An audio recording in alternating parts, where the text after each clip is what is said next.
There are many people who believe our political atmosphere now is poisoned with negativity, and it's simply a matter of pointing fingers and saying negative things about each other. Do you believe that? And if you do, how do we change to a more positive political atmosphere with more positive comments and less blame making? We got to get better people who can speak better and communicate in a manner that is compelling. Jesse admires the lawyer Abraham Lincoln. I had to throw that in, Jesse. But you know, Abraham Lincoln is the most quoted of any of our politicians because he had that gift. You know, we can all spout those quotes. You're looking for talent here. That's what you're looking for. You have to find the person in the group of candidates who has the ability to lead this world. Not just mouth the phrases, lead the world. And you have to have somebody that can put that in a compelling way. And so that's your choice. I would propose to you that we've done that in the past in our campaigns, and we're getting better at it. And I would hope that you would share that agreement.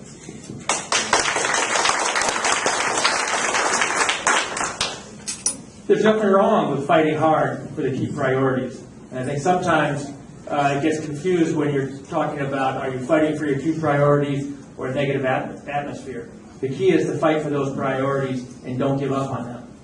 And if that requires pushing back hard against people who have opposite view, that's okay. It's about fighting for the key priorities that we have.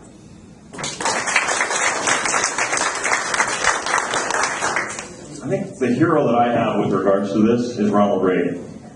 Ronald Reagan could disagree with you fundamentally, but do it with a smile, maybe crack you up with a joke, and create that personal presence with you that even if you disagreed with him, you might actually start thinking a little bit differently, that he could impact you and think a little bit differently, and that's what we need in Congress. We don't need to compromise our principles. We need to effectively argue the truth of those principles with love and grace, without anger, but with stubbornness. We will not back down. That's we the people. If we do that, we cannot lose.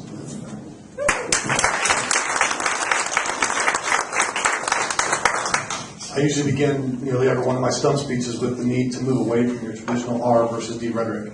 Because if we don't change this from your typical mudslinging, your divisive type of commentary into solutions for the future, then we're going to get the same results back in Congress regardless of who gets elected. So with that, I would say that there are a couple things that you can do. First is understand your perspective. You're not just electing someone to go cast votes. You're electing someone to go back and play chess. And you better send someone back that can kick the butts. It's so divisive. If you don't have someone that can go back there and find a way to make this happen. Now, in the corporate world, if you don't think you've gotten experience in political type of situations in the corporate world, you've not worked there. Because when you've got multi-million-dollar budgets on the line and tight deadlines, you have to deal with politics. That's number one. But I would say this. Experience matters. And if you believe in servant leadership, and you're willing to go back with your experience and lend that to other people so that they can be successful, you're going to find that people are going to coalesce around you because of the service that you're providing them. And then all of a sudden it gets easier to work together.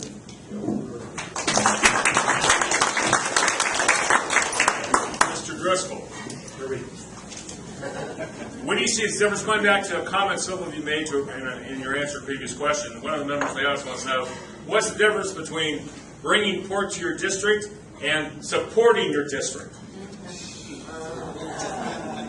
Well, I think naval bases and Kitsap, strategically important to our national interest, our national security. That's not pork. That's understanding the strategic threats to our country, understanding the role those bases play in defending our country, articulate that, and fighting for our strategic strength. It's not pork. It's strategic defense.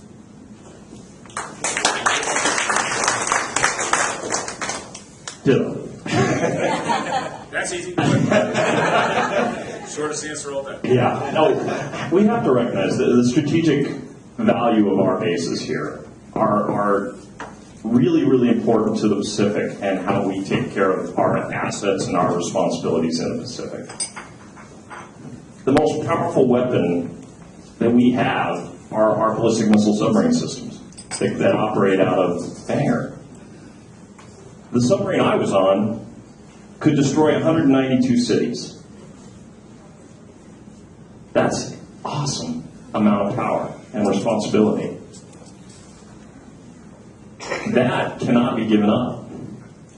We have some in Congress who are negotiating away some of our strategic assets. That will not happen if you send Republican congressmen to Congress to block executive overreach once again.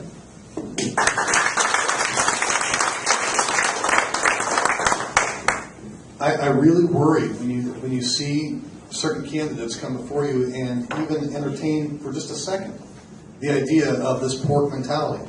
And two of them have today. Two of them have said that it might be okay to make sure that we get our own.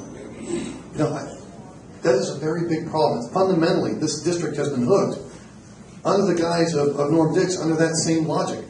Well, we're going to keep electing this guy because he can bring more pork. We have to fundamentally cut that off and come back and again acknowledge the beef of the free market. And then you have to understand our strengths. Our two naval bases are both nuclear capable, which means they have a strategic strength.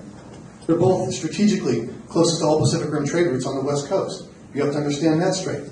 You have to understand and go meet with the port commissioners of all the ports, which I've done over the last 2 years, and understand, like say in Puget Sound Naval Shipyard, how many small businesses in that area that the Puget Sound Naval Shipyard also supports, and its strategic strength to growing our maritime industry.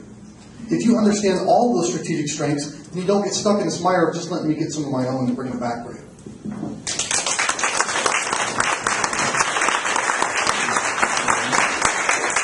The representative has a duty to represent the state and local and municipal governments. That's part of their job in their relationship with the federal government.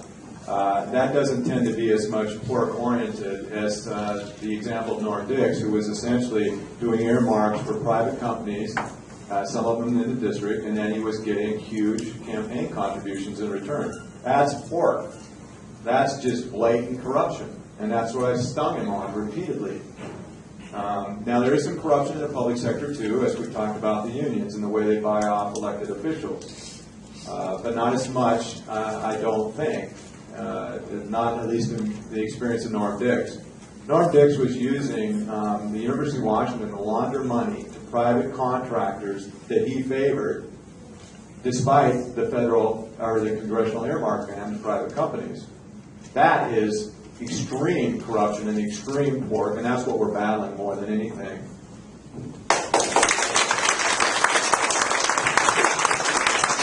By the way, we have about 20 minutes left, and we have several more questions we're going to go through. Now I'm going to allow each candidate to give a 1-minute summation, starting with Jesse, working our way back, since we started with Doug to begin the debate. So the last 4 minutes will be a 1-minute statement coming back this way, all right, gentlemen? That's all right. The MC has the right to change the rules. United Nations. Should we get out, or is there a way to make our involvement more effective and more positive? Get out. Get them out. If it's up for me, I would ask them to leave. And I would also cut all foreign aid. I do not believe that when we do not have our own financial house in order, that we can continue to give hundreds of billions of dollars to other countries. Including China. Why are we giving money to China? China is pretty smart folks over there. They are looking at what we did in the 1800s to become a world power, avoiding wars, having a stable currency, having free economic conditions. Even if they don't have political conditions, they actually have quite a bit of economic freedom. And they are becoming a world power. They are transitioning from having long-term debt to holding short-term debt so that they can get out of our debt as quickly as possible.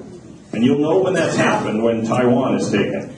Because at that point, we won't be able to do anything about it. They'll know they have us.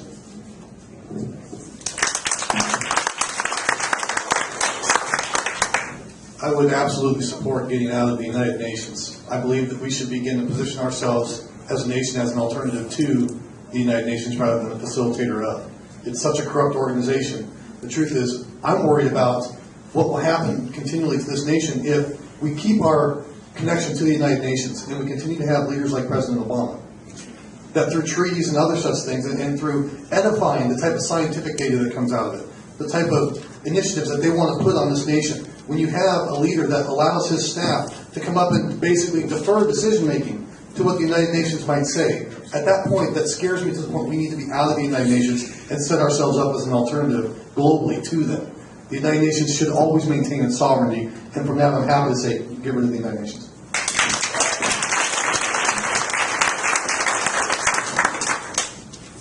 I would like the United Nations to die a natural death because, you know, I'm a little bit reluctant to give up the veto in the Security Council. I think that as long as the United Nations are around, that's something that's a pretty powerful weapon that we might want to hold on to. On the other hand, I'd like to kill it by not funding it, and certainly not to the extent that we have. And I would also want to kill it by never participating in any of the ridiculous treaties that make human beings essentially slaves to foreign technocrats and foreign bureaucrats. So that's what I would like to kill it from within.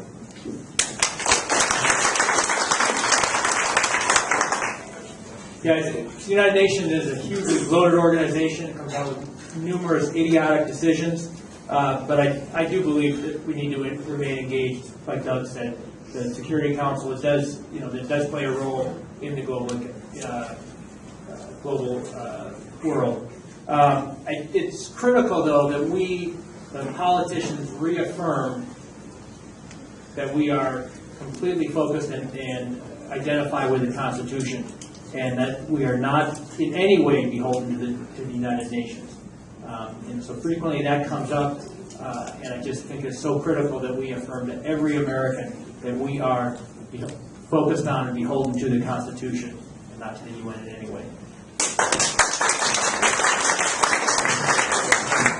Jesse, starting with you. After the primary is over, will you support the winner no matter who that winner is of the five of you? Yes, I will not pull a Clinton Dizzer. The truth is, regardless of where I might disagree with some of these gentlemen on, if Clinton had gotten behind Dina Rossi, we might not have Patty Murray right now. And Patty Murray is killing the future for my kids. So I will also work to, I will also support them, but also work to try to change some of their views, maybe closer to mine. If I can. Let me go back to the United Nations. Let me just tell you one thing.